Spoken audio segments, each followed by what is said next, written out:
ちは、吉岡直樹と申します。ジャズベース講座の11回目ということで、今日はアクセントをつける練習についてお話しします。アクセントをつける練習、これはですね、ベースライン、ソロライン、あるいはメロディーラインを弾くときに、適切にアーティキュレーションをつけるために、とても重要な基礎となる、練習になると思います。具体的にこのようなことです。例えば、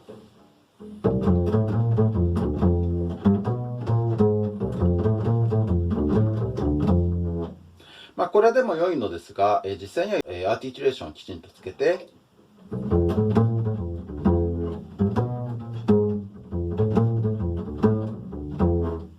このように弾く方が、より音楽的と言えますね。ただ、このようにアーティキュレーションをちゃんとつけようとしますと、例えばポジション移動、あるいは威厳のようなですね、運指の都合、ベーシストの都合でアーティキュレーションをつけるのではなく、ついてしまうということが起こり得ます。しかし、アーティキュレーションというのは、ベーシストの都合ではなく、そのメロディーやフレーズの持つ音楽的な要求から適切につけられるべきですよね。これがとても難しいということです。これを実現するためにはですね、何が必要かと申しますと、これは弦楽器を演奏するためでとても重要な要素だと思うのですが、右半身と左半身の分離です。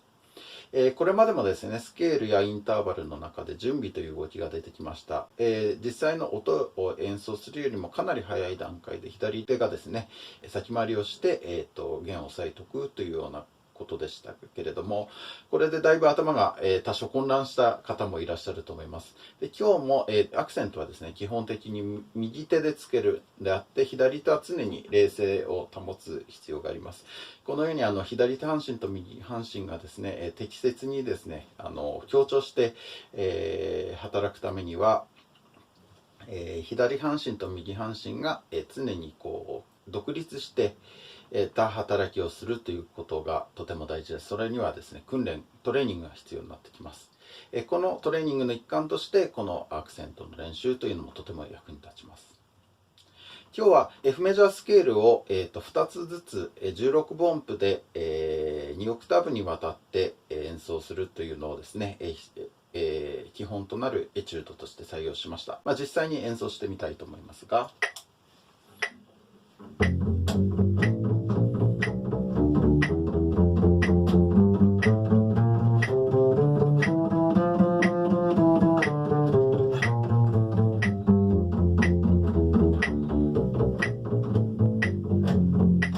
今日は一貫してこのエチュードを使います。先ほど右手と左手の分離という話をしたので、これについてちょっとだけ分析をしてみますと、今16分音符で2音ずつスケールを弾いたわけですが、これは8分音符で1音ずつスケールを弾いたもの、すなわち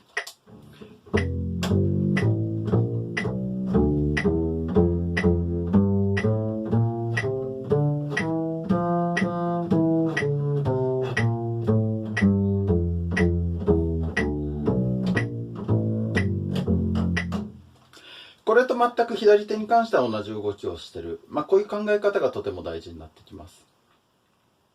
今日はですね、10のエチュード、10のアクセントをつけるパターンを練習していただこうと思うんですけれども、そのうち最初の4つについてまずは説明したいと思います。今ですね、16分音符でこのように、2音ずつ、演奏していきましたけれども、1拍の中にですね、16分音符というのは4つありますから、この4つを1組として、1番目の音、2番目の音、3番目の音、4番目の音、それぞれにアクセントをつけて練習していきたいと思います。これをエチュードの1から4としましょう。そうしますとですね、まずはエチュード1、ユニットのうちの最初の音にアクセントをつけた練習、これにまず取り組んでいただければと思います。実際に弾いてみたいと思います。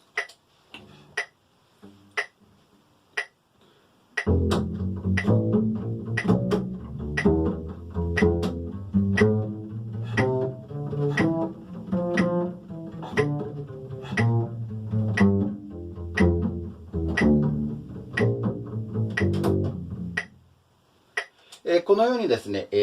アクセントのつく音はなるべく大きく、そしてアクセントのつかない音はなるべく小さな音で、まずその2つの音の落差をなるべく大きくするというところで、練習していただければなと思います。では2つ目として、アクセントを2つ目につけます。4つのうちの2つ目に、アクセントをつけたものを練習したいと思います。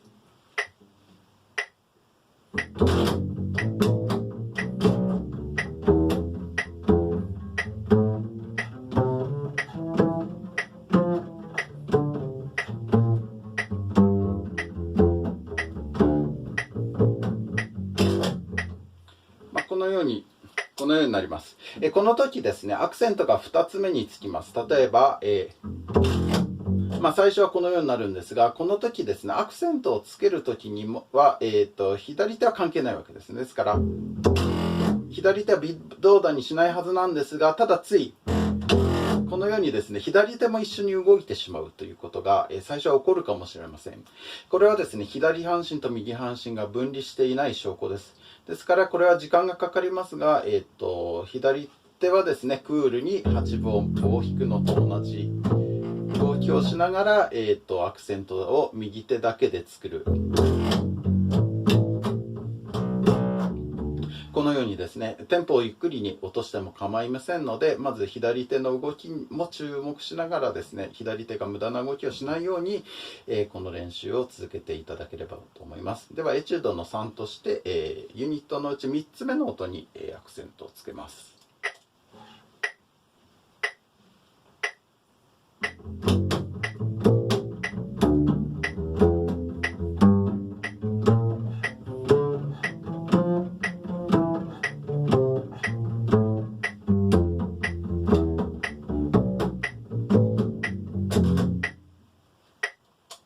それではエチュード4としてユニットの4つ目の音にアクセントをつけて練習してみましょう。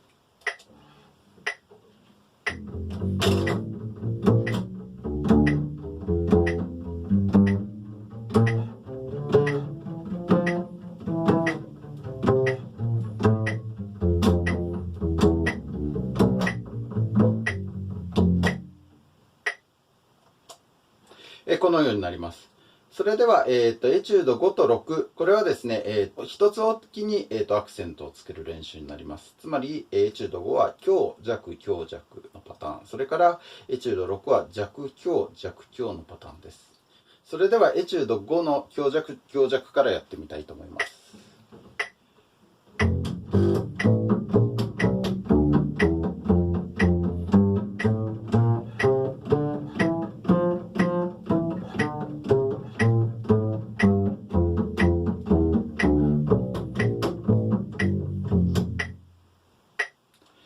続いてエチュード6の弱強弱強です。これは少し難しいです。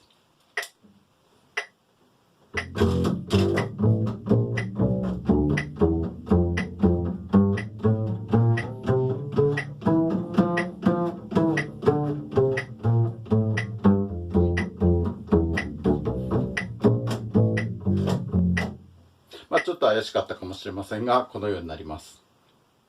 ここまでが実は手始めなんです。ここまでがですね、うまく大体できるようになりましたら、日々の練習はですね、これから説明するエチュード7から10、これに取り組んでいただければ十分かと思います。私もそうしています。エチュード7から10はですね、2つのアクセントと2つのアクセントのない音符、これを連続させてローテーションさせていきます。すなわち、エチュード7が強強弱弱、エチュード8が弱強強弱、そしてエチュード9が、弱弱強強、そしてエチュード10が強弱弱強、このようになります。やった方が早いですね。やってみたいと思います。まずエチュード7、これからやってみたいと思います。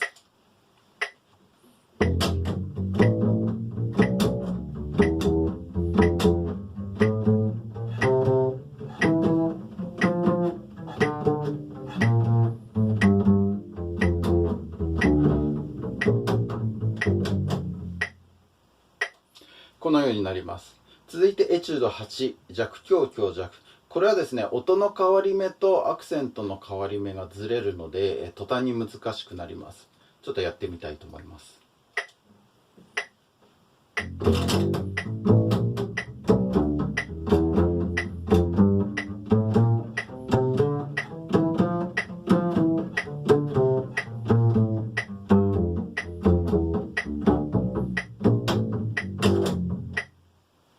このようになりますが、例えば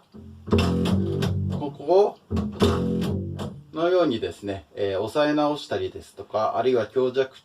強強弱のパターンが途中で乱れてしまったりとか、こういうことが起こりやすいです。ですから、テンポはゆっくりでも構いませんので、確実にできるようになってから徐々に上げていくという練習方法をお勧めします。続きまして、エチュード9、弱弱強強になります。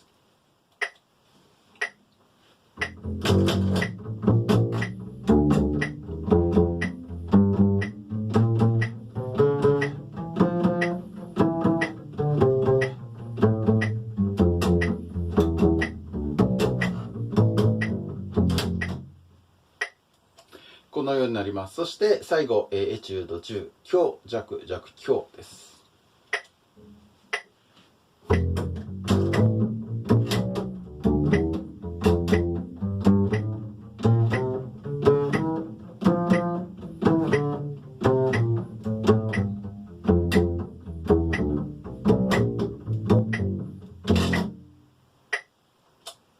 このようになります。これもですね、音の変わり目と強弱の変わり目ですね、アクセントの変わり目がずれるので、左半身と右半身を分離するにはとてもいいエチュードになります。繰り返しになりますが、左手はですね、8分音符でクールにこのように弾いてるのと何ら動きが変わらないということで、アクセントはあくまでも右手だけでつける。そのために、右手の動きが左半身に影響しないように、左手に影響しないように、左半身と右半身をきちんと分離する。このような、考え方がですね、実際に演奏に、体の動きとしてできるようになるまで丁寧な、練習を続けてください。本日の内容は、ここまでになります。まず、今日はアクセントの、つける練習をしました。アクセントはなるべく、大げさにつけるようにということでした。そうすることにより、実際のですね、ベースラインあるいは、メロディーラインあるいはソロですね、特に、ビッグバンドあるいはハードバックなんかをやっている場合はですね、決まった、いわゆる楽器を演奏することがあると思うんですが、この時の特にシンコペーションがあるような音の前後でこの強弱のアーティキュレーション見直しをしてみてください。そうすることによって、表現力がアップすると思います。この習慣をつけることによってメロディーあるいはソロを例えば即興で演奏するような場合でも自然にアクセントがつけられるようになってきます。今までの棒引きのような表情にですね、そうではなくより躍動感のあるアーティキュレーションが適切につけられた表現にですね、一段とレベルアップすると思います。そのためにはですね、左手と右半身が分離しつつも強調して演奏をするというこの弦楽器特有のですねメソッドを身につける必要があります。